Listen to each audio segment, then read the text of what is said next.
आज महाराष्ट्राच्या विधानसभेत मुंबईचा एक अति महत्वाचा प्रश्न विकासकेद्वारा 3311 व 33B अंतर्गत जे विकास कार्य होतात त्याचा पीटीसी पीएपीचा साठा हे महानगरपालिका किंबहुना एसआरएला त्यांना सुपूर्द करायचा असतो। मी लक्षवेधी लावली होती की फक्त माझा मतदारसंघ मुलुंडमध्ये 100 कोटीपेक्षा जास्तचा पीएपी पीटीसी साठा हे वेगवेगळ्या विकासकांनी बाजारात विकून टाकलेलं आहे आणि महानगरपालिका किंवा एसआरएला हँडओव्हर केलेलं नाहीये। त्याचबरोबर एकंदरीत मुंबईमध्ये 2000 कोटीपेक्षा जास्तचा साठा वेगवेगळ्या विकासकांनी विकून टाकलाय।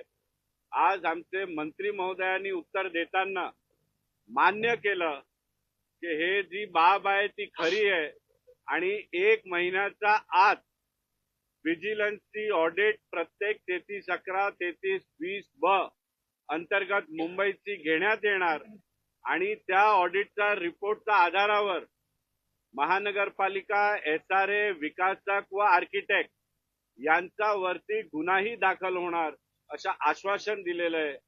गेल्या कित्येक वर्षापासून मुंबईचे गोरगरिबांसाठी बनवण्यात येणारे पीएपी व पीटीसी हे विकासक विकून टाकतायत आणि लवकरच मुंबईकरांना त्यांचे हक्काचे घराचा साठा शासनाला नवीन भेटणार आहे।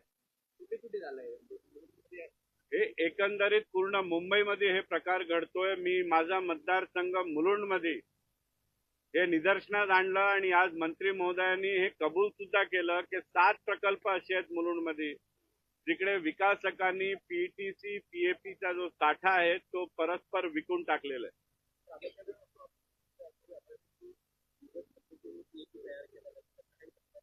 नाही, तक्रारी ही होती की 3311 3320 ब अंतर्गत जो विकासकांनी पीटीसी पीएपीचा साठा महानगरपालिका किंवा एसआरएला द्यायचा असतो तो न देता त्यांनी परस्पर विकून टाकलाय।